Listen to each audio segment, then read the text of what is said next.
So one of the questions of the conference, at least in the proposal that I read, was how other peoples have been portrayed in Jewish canonical sources. And that question has actually preoccupied me since 9/11 in this country, and sadly remains just as urgent today. As an interpreter of biblical texts that continue to shape public discourse and our attitudes toward other peoples, I vowed after that terrible day to face my traditions, sacred writings on violence. And as I began that project, I quickly realized I had to situate a study of violence in a larger analysis of ancient Israelites and other peoples. That analysis included stories from Joshua through the end of 2 Kings, and that forms the book that is coming out in July from Routledge on the topic. And it illustrated that book that Israelites needed to consider not only how to protect themselves from their enemies or how to fight them, but also how to turn their enemies and other strangers into neighbors with whom they might enjoy a durable and mutually beneficial coexistence. And as I talk about Israelites, obviously I'm talking about Tanakh, Torah, B'nai Yisrael, not modern day Israelis, which I always have to correct my students on that distinction still. But after all, the people Israel in the Bible lived in a land inhabited and surrounded by others: Canaanites and Philistines, Midianites and Moabites, Arameans and Assyrians. Those others were there to stay. Biblical writers grasped that reality and sought to confront it in stories that portrayed a surprising and even sophisticated range of attitudes toward outsiders. In this paper, I want to examine two such examples, one focused on violence, the other on a move from ridicule to appreciation. In each story, the presence of outsiders forced their Israelite counterparts to reconsider what they thought they understood about their neighbors. My first story comes from the book of Joshua. Excessive violence in a campaign begun by divine command turns out to be both impossible and undesirable.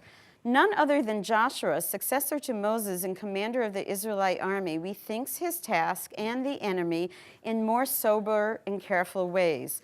Cautionary stories in which the sons of Anak appear illustrate a growing recognition of the limits of triumphalism both in Israel's commander and, more importantly, in the writers of the book of Joshua. The Anakites are first mentioned in chapter 11. Joshua has managed to, quote, take all this land, the hills and all the Negev, and all the land of Goshen, and the lowlands, and the desert, and the hills, and the coastal plain, even to Har Hermon. That's chapter 11. The list covers the promised land almost in its entirety from south to north. But the narrator acknowledges that the war has taken far too long while the conquest remains incomplete. Even so, in Joshua 11, verse 21, Joshua wipes out the Anakites. He destroys their settlements in the hill country from Hebron, Devir, and Anav, from the hills of Judah to those of Israel. The statement is quite thorough in verse 22. No Anakites remained in the land of the children of Israel. Only in Gaza, Gat, and Ashdod did they remain. In other words, Joshua's victory sounds comprehensive, especially since it follows the record of his vast successes in taking many other territories. And yet, the second phrase sounds an alarm. The Anakites remain alive and quite nearby, surviving in cities associated with the Philistines, enemies of the Israelites, for some time to come. The Anakites are mentioned again in Joshua 14, but not in the location we would have expected to find them, in Philistine territory, according to the statement I just read. In Joshua 14:12, Caleb reports they're still in the hill country. He must fight them as he promised God many years earlier, while he and Joshua were still in the wilderness. For you heard in that day that the Anakites were there in great fortified cities. Perhaps God will be with me, and I shall dispossess them as God had said. Hasn't Joshua already done that? Now and again in 15, 13, 14, it is Caleb who has to try to dislodge the three children of Anak from Hebron, Sheshai, Achiman, and Talmai. How do the Anakites reappear in a place in which Joshua got rid of them? The contradictory references to them, of course, suggest in good biblical fashion that there's an alternative tradition that's been preserved in Joshua 14 and 15. In these chapters, it's Caleb, not Joshua, who will play the crucial role. But I want to argue that the episode also functions literarily to confirm the continued presence of the Anakites in the land. In so doing, this second reference to the Anakites reveals an anxiety towards a people whose memory is so powerful that it endures through the 40 years of wandering in the wilderness, the many years of war in the land, and Joshua's best attempt against them. The Anakites are associated with a particular place, Hebron, formerly called Kiryat Arba, in which a great man among the Anakites resides. The reference to such a figure reappears not only in Joshua 14 and in 15, but again in 21, verse 11. The abundance of details and the number of references suggests that the Anakites cannot be destroyed. Either they persist in Philistine territory, or worse, they resurface in the hill country of Judah, even though Joshua got rid of them, supposedly. Perhaps the Israelites are not as invincible as they appear. Strangers such as the Anakites might yet prove too strong for them. Their persistence in these texts represent a power and permanence that the Israelites fear within these stories that they themselves do not possess. Anakites stand in for all those enemies who would not be expelled or extinguished. The symbolic function of the Anakites emerged from an interesting prehistory found in Torah, precisely where Caleb has placed them in the unfortunate episode of the spies in the book of Numbers. Moses sends 12 men, including Joshua and Caleb, to scout out the promised land in Numbers 13 in preparation for its conquest. Quote, "They went up into the Negev and came to Hebron, and there were Achiman, Shishai, and Talmai, the children of Anak. These are the very three that Caleb faces so many years later in Joshua chapter 15. The Anakites again appear in Moses' retelling of the wilderness journey in Devarim. They are the yardstick against which other powerful peoples are measured. For instance, in describing the Amim who once inhabited the land of Ar, Moses explains that the Amim were a people great and numerous and tall like the Anakites. Like the Anakites, they are counted as Rephaim. That is in Deuteronomy 2, verses 10 through 11. Moses repeats this reference word for word a few verses later, quote, in verse 21, "A people great and numerous and tall like the Anakites." The Anakites are a people who stand out in Moses' memory literally as well as figuratively due to their exceptional power, numbers, and height. In fact, when Moses urges the people to prepare themselves to conquer the land, he warns them of the challenge, especially in confronting, quote, "a people great and tall, the sons of the Anakites, who you know, for you have heard, who can stand up against the sons of Anak?" Devarim 9. Moses' rhetorical question haunts the account in Joshua. It is left to Joshua and Caleb years later to try to answer that question in the affirmative by confronting Bnei Anak. References to them in Numbers and Deuteronomy provide a graphic and memorable prehistory of this powerful people.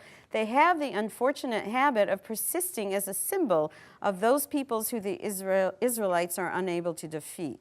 The powerful presence of the Anakites in territory later held by Joshua functions within the narrative as a space of resistance to the Israelites that calls attention to their inability to conquer the promised land in its entirety. An epilogue substantiates this continuing presence of the Anakites in the book of Judges.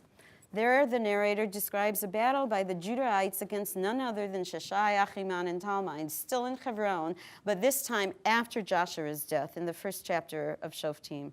Not only do the Anakites counter the dream of a complete conquest of the land, but they seem to be a recurring nightmare. That's my violence example.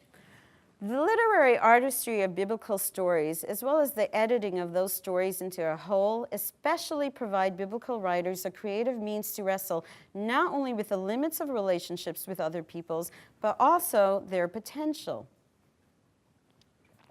In my second example, a story well told becomes an ideal vehicle for a surprising and positive encounter between Naaman the Aramean and the prophet Elisha. Their story dissolves stereotypes, giving way to the nuance and complexity of human interaction. And I have that story for you on this handout that I gave you, though I am not going to go text by text. If I was teaching this text, since this is a conference of educators, of course I would read a little bit and we would break it apart, and I'd read a little bit and we'd break it apart, and I would be interested in what you had to say about it.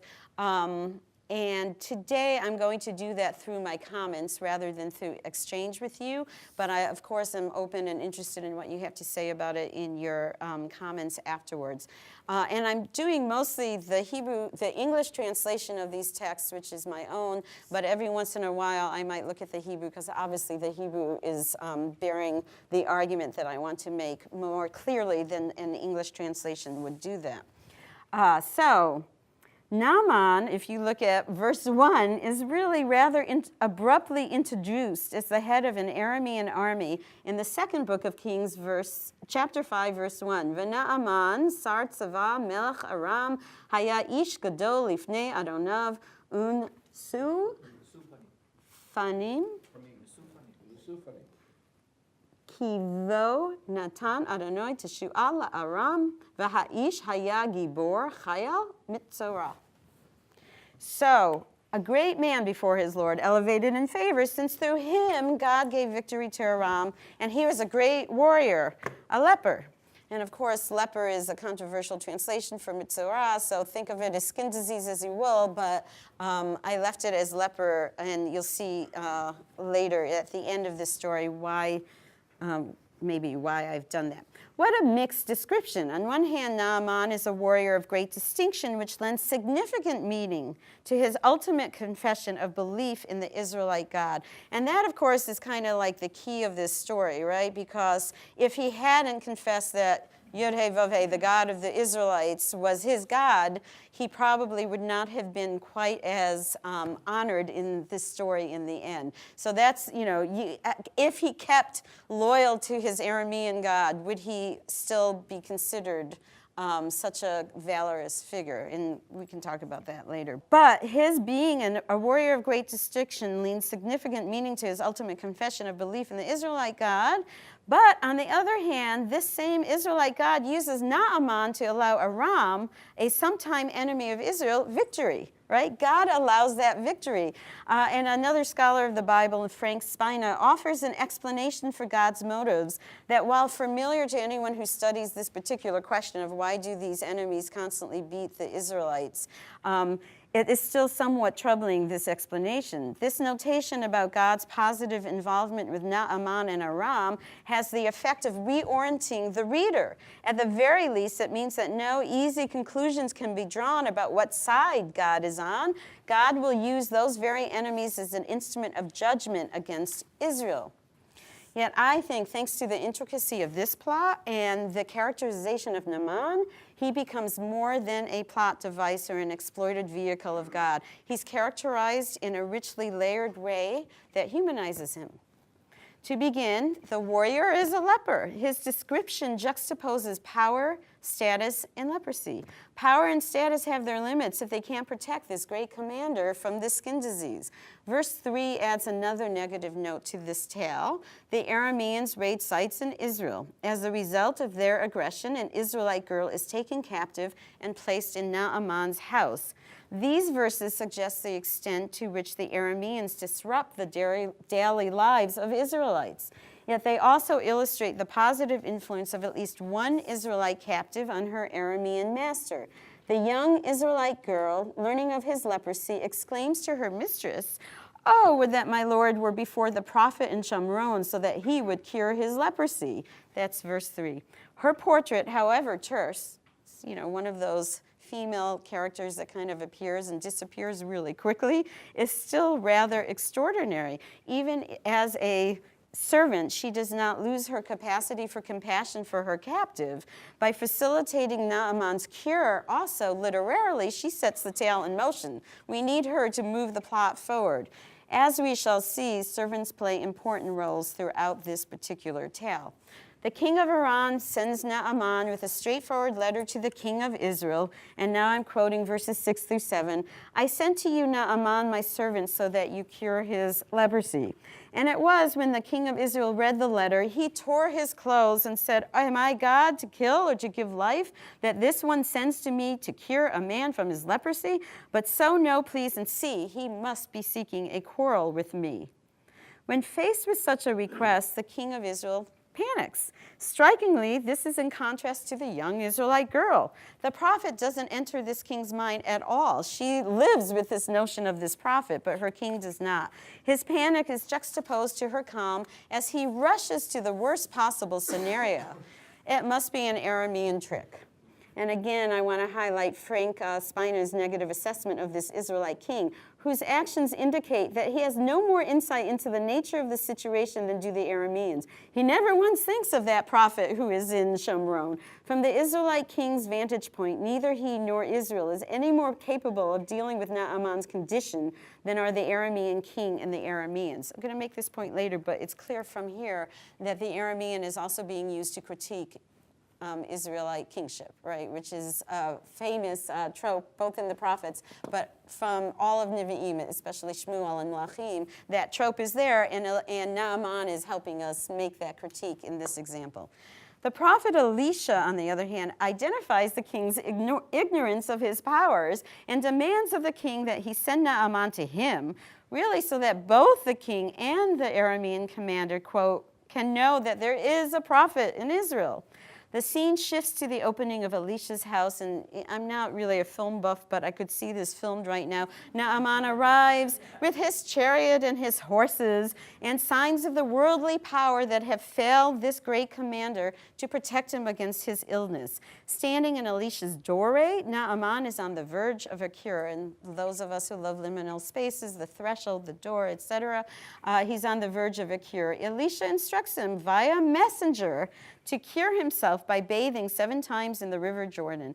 But the commander's pride gets in the way. He can't take yes for an answer, angrily rejecting the cure is too simple. And I just want to read here in the Hebrew, it's verse Yud Aleph, Vayiksof Naaman, Vayelech, Vayomer, Hine amarti Elai, Yetze Yatso, Va'amad V'kara, B'Shem Adonai, Eloha, V'yanif Yado El HaMakom. I love it because he's saying to himself, right? He's announcing, and he's obviously furious that this figure doesn't give him the respect he deserves as this great Aramean commander, who yet is so dependent on this prophet for a cure. So are not, he then goes on to say, I'm now turning to the English, are not Amana and Pharpar, rivers of Damascus, better than all the waters of Israel? Couldn't I wash in them and be purified? And he turns and goes off in this fury, in a huff. Naaman has clear expectations about prophetic ritual. Every once in a while in these texts, of course, it's an Israeli writer putting it down, but you see, and it's often the Arameans that play a big role, right, in Lachim, and you see their misconceptions of things, you know, and it's obviously an Israelite writer interjecting how they would think about Israelites, but sometimes I wonder about whether or not how well they knew the Arameans so that they could actually incorporate some of this in their stories. But he thinks that prophetic ritual should go a certain way. And again, that to myself announces his recognition of his own importance, Naaman, and his expectation that a prophet, any prophet, should show him the respect due to someone of his stature. Naaman hasn't recognized that by coming to Elisha, he simply placed himself at his mercy, and the commander both misunderstands the source of the prophet's power and doubts its efficacy. Feeling humiliated and demeaned, he finds a way to reassert his own superiority by preferring his own rivers of Damascus to the source of healing in this tale, which would be the River Jordan. His response illustrates how personal and national pride may actually block openness to other peoples and the benefit of their practices. There is a wall, so to speak. Hate to use that term these days, but such pride almost leads him to walk away from the cure that he had come so far to obtain.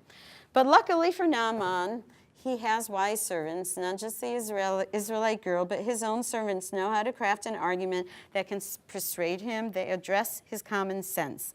Since he is desperate enough to accept instructions from Elisha in the first place, why not try something as easy as bathing in the Jordan? The commander defers to his subordinates as he had done with the young girl back in Aram, and is cured as soon as he follows the exact instructions. There is obviously a little bit of mocking here versus satire, I think. You know, it's like the cure is right in front of him. He should jump into the river. But after that illness, he gratefully returns to the prophet with gifts that Elisha refuses, And unfazed, Naaman then goes on to express his fealty to God. And at the bottom of the second column, he says in Tet Vav, in the middle of that, he says, Hine na yadati ki ein Elohim b'chol ha'aretz ki im b'Yisrael, v'ata kachna vracha me'et avdecha, etc., etc. He wants him to take his blessing, and this is very important because there are a number of non-Israelite characters who say, Hine na yadati, right? Now I know Jethro, Rahav, and now we have Naaman in their company. I know who this God is now. But he then does something that's unique to him. He says, if you won't accept my gifts, at least let 2 mule loads of earth be given to your servant, so that your servant will never again offer up burnt offering to sacrifices to other gods, except to your God. But for one thing, may God forgive your servant. When my master, the king of Aram, comes to the house of Rimmon and bows low there, Rimmon, the god of the Arameans, and bows low and leans on my arm so that I have to bow low in the house of Rimmon. When I bow in the house of Rimmon, may God forgive your servant in this thing. And he said to him, go in peace, and he rent from him some difference. So Naaman grasps, I think, the moral of the story up till now, a knowledge already expressed at its beginning by the young Israelite girl. You know, in verse 3, we already get the morals so far. The real power among the Israelites lies with their prophet. To reinforce that point, Naaman uses the word Eved 5 times just in this passage I read, 15 through 18, clearly taking upon himself the role of servant not only to the prophet, but to God, rather than his own king. The passage illustrates Naaman's ability also to think ahead as he anticipates the scene after his return to the Aramean court. He is really quite meticulous here, obtaining Elisha's pre-approval of his need to deceive his own king as the situation dictates, thereby protecting Naaman's loyalty to God, to his own integrity, and to his very life. So he's really thinking ahead and setting this up, showing himself in this way. And actually, in a couple of chapters later, it seems like it's possible that Naaman is working as a spy for the Israelites in the ongoing battles between Israel and Aram, because the Israelites keep knowing where the army is about to show up, and Naaman is still alive and involved in all of that. So perhaps, who knows? But the depth of Naaman's commitment to God gratifies not only Elisha, but the audience, obviously. Identified as a favorite of the king of Aram when first introduced, Naaman's devoted preference for God carries extra weight. So Naaman's story highlights the possibility that a stranger, even one as mighty as the commander of an enemy army, can become a follower of the Israelite God. His portrait brilliantly humanizes an enemy and turns him into a welcome friend, which is the point I want to emphasize, that he becomes an ally. Of course, and this is, as I said before, I think where the tension lies in this story, the depth of that welcome relies on his willingness to acknowledge God's superiority to his own gods. In terms of those questions of, how do you retain your own identity and become part of an exchange with others, this story seems to tell you this is almost a precondition for how that happens. But at the same time, the story suggests Elisha was willing to heal him regardless. The confession came later. It wasn't anything. Elisha never said, if you say this, then I will cure you. He cures him. And then he kind of recognizes who this God is and who this prophet is. So the order seems significant to me. But if an Aramean audience heard this tale, how would they feel about it? How would they react? Perhaps they would be less pleased with Naaman's proclamation that the Israelite God was superior to the Aramean God and that Elisha was superior to the king of Aram. But now I want to complicate it, because I think it's doing something else also very interesting. Naaman the Aramean becomes the means through which a biblical writer can satirically and harshly criticize Bnei Yisrael, particularly the king of Israel and a servant, Gehazi, who we're about to get to. By weighing in on the side of the prophet, Naaman places the behavior of the Israelite king, who repeatedly ignores and even rejects God's prophet, in a negative light. He's doing what the Israelite king never gets, right? And this is an ongoing tension between Nevi'im, Malachim, all throughout these stories, and this Naaman gets it and intervenes in this way. The tale's ending, however, further dilutes any Israelite smugness over Naaman's conversion. The prophet's servant, Gehazi, is depicted as a corrupt, greedy liar, thus throwing the valiant Naaman's integrity into sharp relief. By juxtaposing these two little tales within the larger tale, I think the writer is doing something not even subtle, really, but really kind of throwing this out for our consideration. Gehazi follows the Aramean commander after he leaves the prophet's presence with an eye on the gifts rejected by Elisha. The two encounters, that of Naaman and Elisha, followed by that of Naaman and Gehazi, are radically different, capturing alternative possibilities for how Israelites and Arameans may relate to one another. Gehazi exploits Naaman's gratitude. After lying about the needs of Elisha's young disciples, he easily convinces the Aramean to give him silver, clothing. I mean, the list is rather long in the text. And Elisha, however, he gives him all this gift. Gehazi pockets all of it for himself.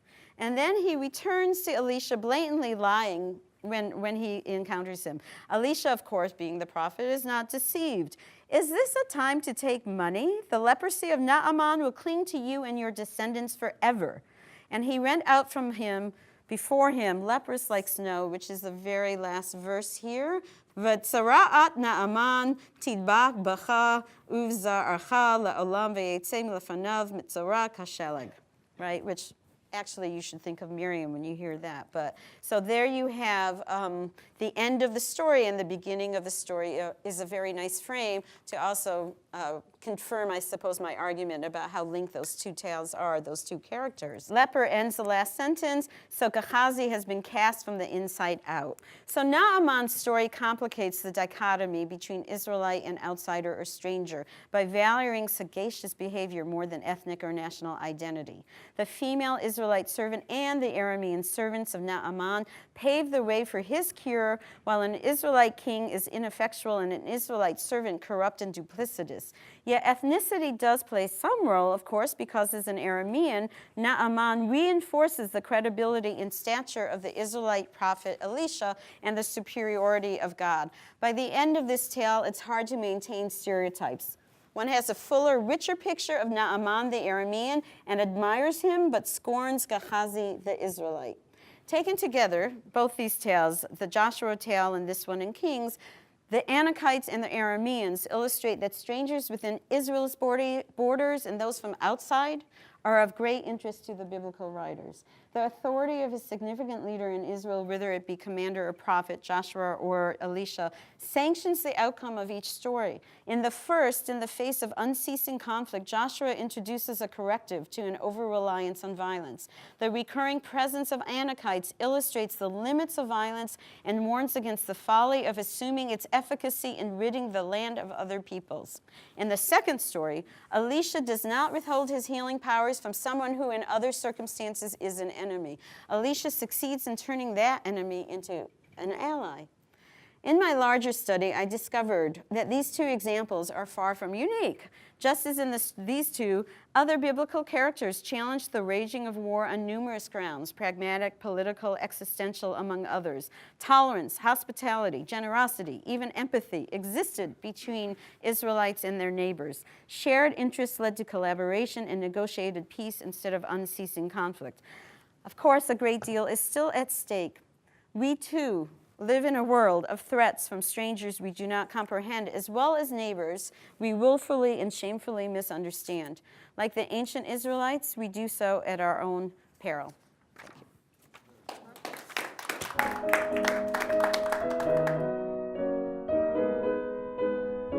I'm going to talk to you about John Lightfoot, who is an English Hebraist who lived from 1602 to 1675.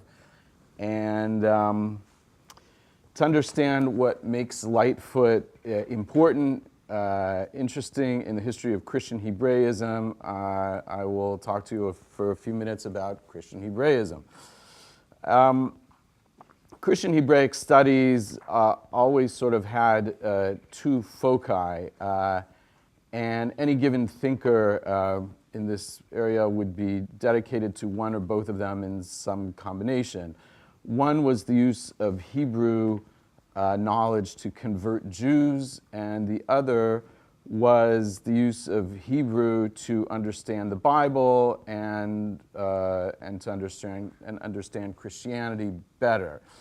So we are not so much concerned here with the conversionary Hebraism, but more with the Hebraism for the improved understanding of Christianity. In the Middle Ages, the sparse and usually fairly basic Hebrew studied by Christians was almost always connected with a better understanding of the Hebrew Bible or Old Testament.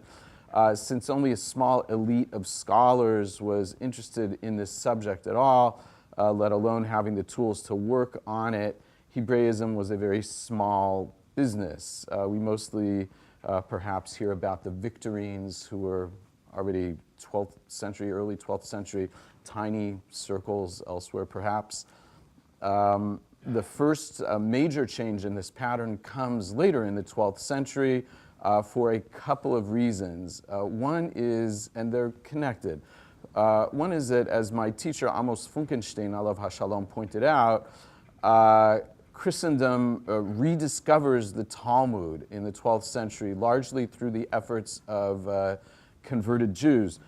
Christians take interest in Hebrew and Aramaic to learn according to what is it that the Jews study and practice. In other words, from the time of St. Augustine in particular, but from the time of early Christianity, the assumption is, oh, Jews are the people who still practice the teachings of the Bible. They read the Bible and they do what it says. And that becomes relevant in a minute. They discovered the Talmud and they discovered Talmudic Judaism, and all of a sudden the Jews aren't what they thought they were. And this is Funkenstein's point. It was discussed in a lot of scholarship about that. So the Christians look at the Talmud to understand what it is that the Jews are studying and according to which they are living. Since it's apparently not the Bible itself. They're scandalized by the Talmud. They feel it might abrogate St. Augustine's reason for tolerating the Jews as living witnesses to the truth of Christianity. It's the argument, which I'm sure you're all familiar with, but it goes something like this. Right, for somebody who is a thoroughly Christian reader of the Bible, the Bible is so obviously, right, the Old Testament, the Hebrew Bible is so obviously telling you all kinds of things about the coming of Christ, right? The Christological reading of the Bible is so ingrained that Christians are concerned that people will look at it and say, well, you Christians obviously wrote this thing to pretend that there's some older text that foretells the coming of Jesus. It's a fake. And the Jews are useful for them because they can point to the Jews and go, look, here's a bunch of people who aren't Christians who believe in the Old Testament and the Hebrew Bible and claim it was given to them and have had it for much, much longer, much before Christianity. And so it's useful to have the Jews around so you can point to them and go, oh, here are people who testify to the ancient heritage of the Hebrew Bible, of the Old Testament.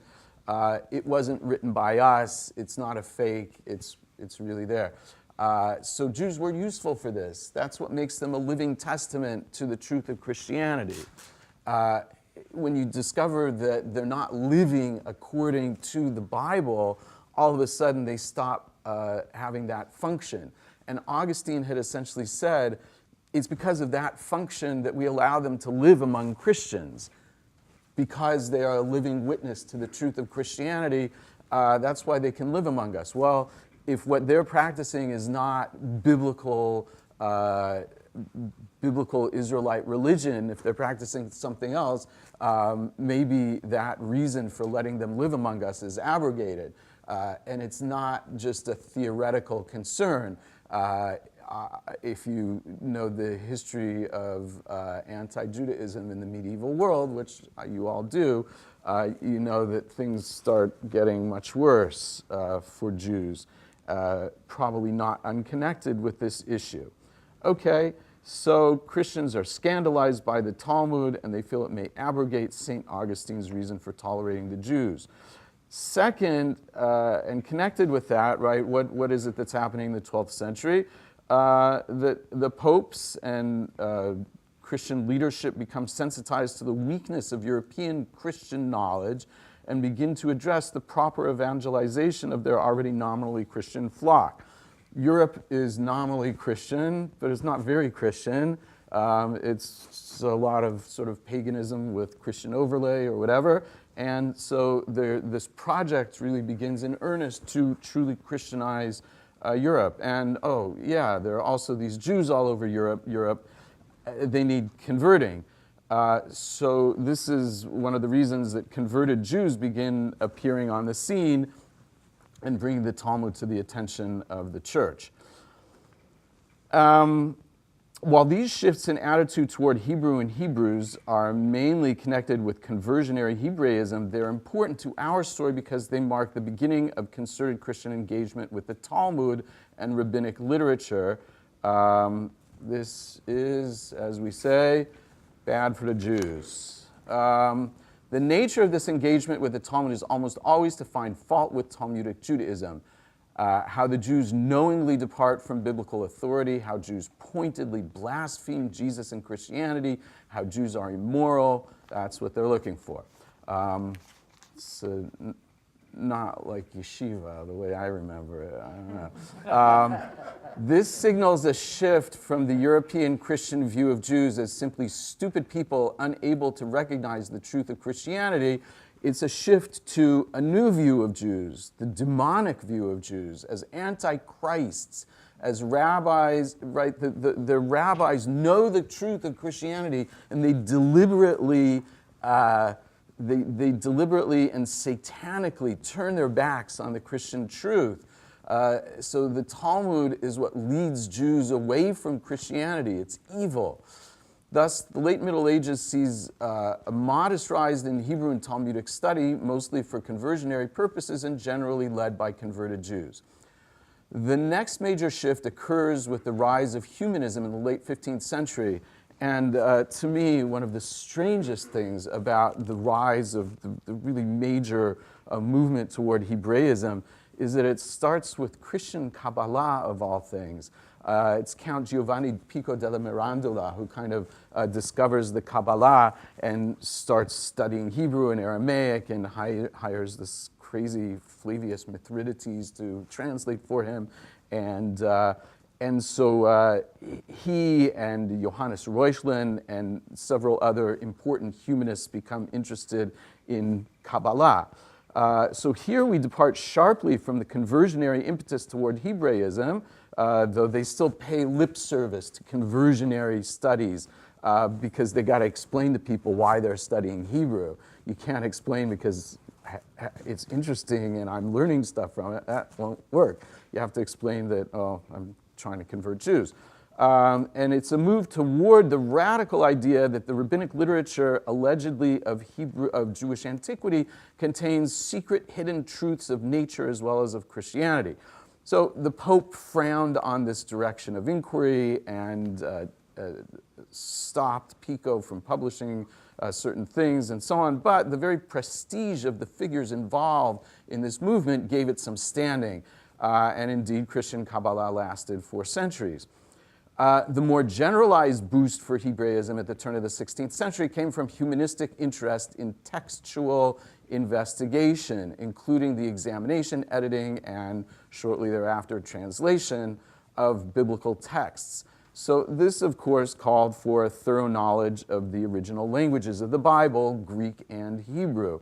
In the midst of this scholarly enterprise, of course, in 1517 comes the beginnings of the Protestant Reformation, which was led by humanist scholars. So the goal of the Reformation was to return Christianity to its original apostolic roots. That is to say, the goal of Protestantism was to rid Christianity of the accretions and return it to the practice as it was done by Jesus and the apostles. Martin Luther and other leading reformers while well aware that the original Christians were all Jews, could apparently not bring their anti-Jewish selves to work through all the implications of the fact that all the original Christians were Jews practicing Judaism. They knew it, but the implications, they couldn't push through that. So there were a few figures in both the Catholic and Protestant churches in this period who recognized that in order to reconstruct and practice primitive Christianity, one needed to understand Judaism. So you have a figure like Michael Servetus, the only man condemned as a heretic by both the Calvinist and the Catholic churches. He was condemned as a Judaizer for pointing out that all the original Christians were Jews. And insisting on the importance of Jews and Judaism for the understanding of Christianity. Over the course of the 16th century, recognition slowly dawned on certain Catholic and Protestant humanists that the rabbinic texts of the Jews, as well as their biblical exegesis, could help clarify the lived experiences of the first Christians. Basic Hebrew started to become part of the standard humanist curriculum at this time because of two main reasons. First, it was considered the third classical language. Classical languages, of course, Greek and Latin, but people began to point out that Hebrew was a sort of a third classical language and third classical civilization. So Hebrew became something that was taught. And among Protestants, it was considered obviously important for reading the Bible in the original and getting it accurately. But this sort of general high school level Hebrew teaching tended to be pretty basic. During the 16th century, any Christian who wanted to learn Hebrew really needed to study with Jewish teachers, right, to get to any higher level. They really needed to study with Jews, and they often resented that. They did not like Jews, but Jews knew Hebrew. You got to study with them. This led the Swiss Hebraist scholars Johannes Buxtorf, the father and the son, to create Latin tools, grammars, and learning tools that would enable Christians to study Hebrew independently. With all this in mind, we are prepared to understand the explosion of high-level Christian Hebraism and Talmud study in the first half of the 17th century.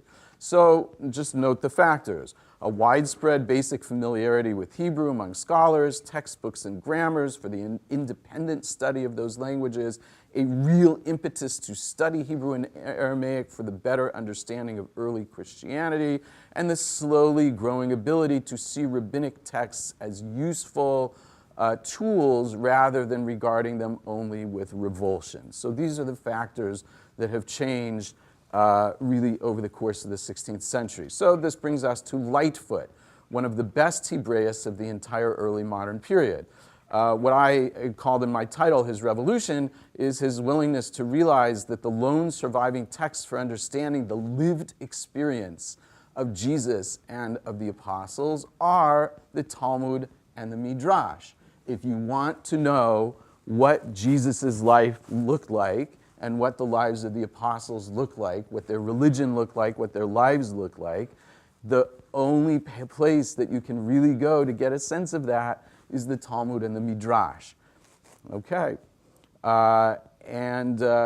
Lightfoot and people like him had, number one, that realization, and number two, the ability, the skill, the Sitzfleisch, and focus to produce a systematic reading, in the case of Lightfoot, to produce a systematic reading of the Gospels and other New Testament texts based on Talmud and Midrash.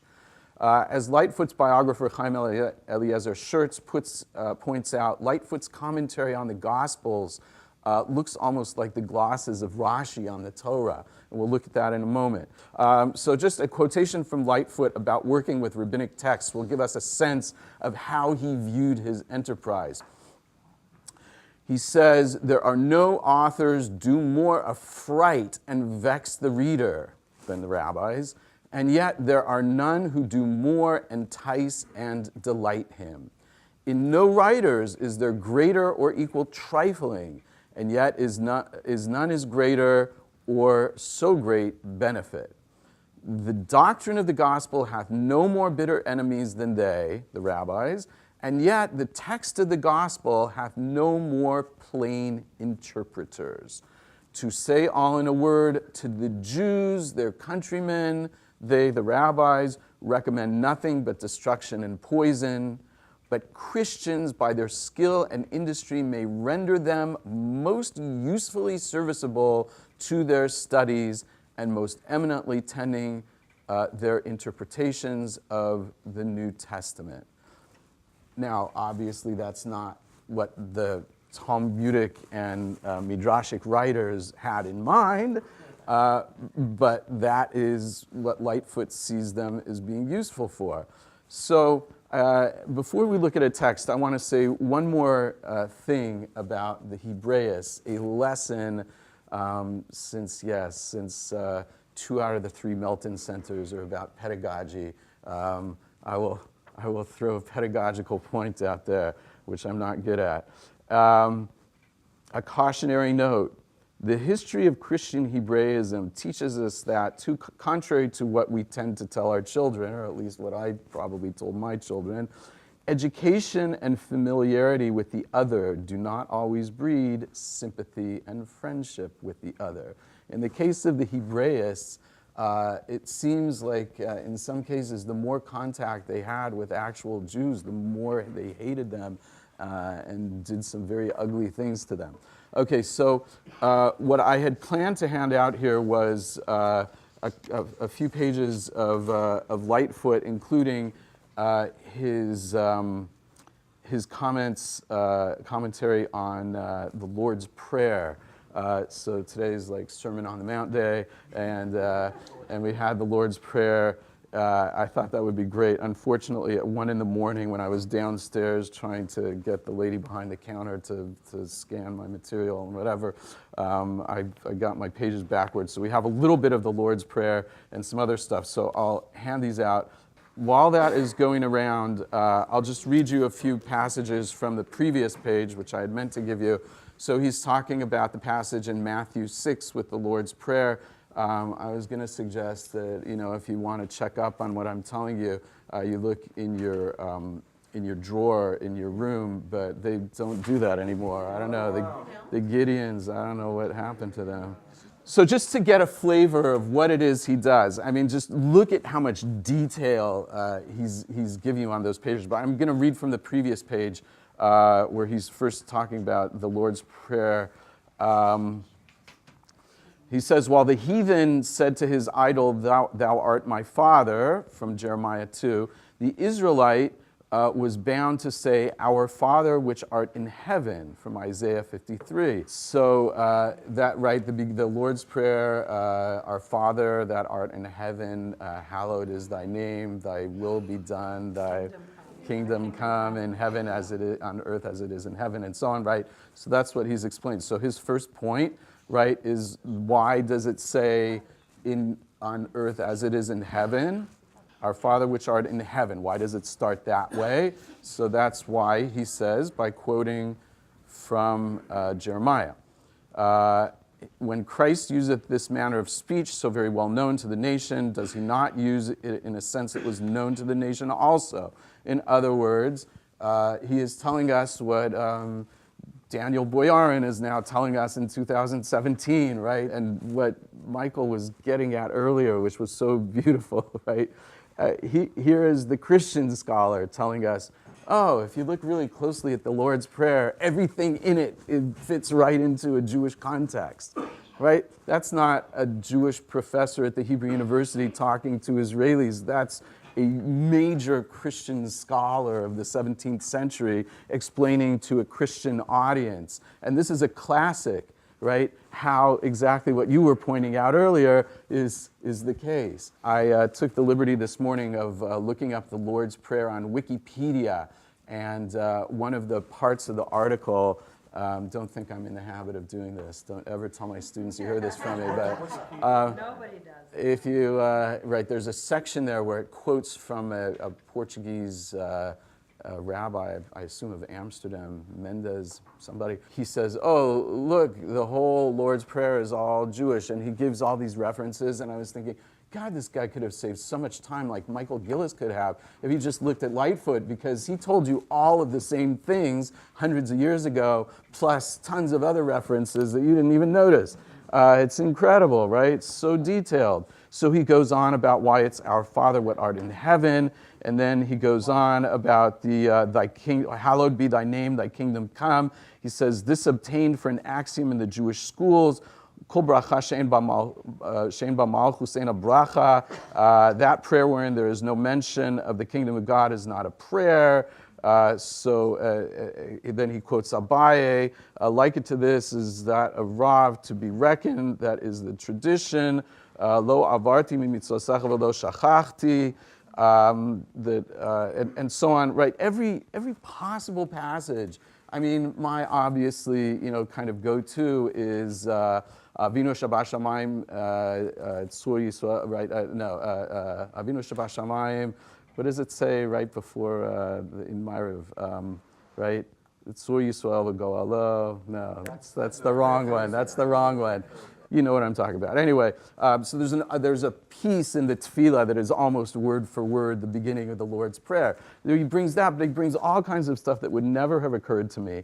Thy will be done. He quotes the Talmud. What is the short tefillah? Rabbi Eliezer said, do thy will in heaven, right? So that for him is a source of that piece of the Lord's Prayer, or not a source, but at least a parallel. Our daily bread, he talks about the need to give everybody kadei parnasato, and so on. Then you can look at this and see how he operates. He goes, the first volume of this 4-volume work is a geography of Eretz Yisrael in incredible detail about each location and what it means and what its significance is. And then he goes through the Synoptic Gospels, and the whole thing is full of commentary of this type. Not just the Bavli, the Yerushalmi has no historical sense and no critical sense, but this is the way that he glosses all the Gospels using the Bavli and the Yerushalmi and Midrashim and Mefarshim all over the place. So it's an incredible work. It's still used by people. It's still reprinted. My reprint is from just a few years ago. So this is what I think is a revolution, not just because of the work itself, but because it indicates a stage at which a very sincere Christian, a leader of English Christianity, could recognize the possibility that rabbinic literature could shed light on the New Testament and on early Christianity to the degree that he dedicated his life to showing how that worked. And this is just one of many works of his of this type. Okay. Thank you.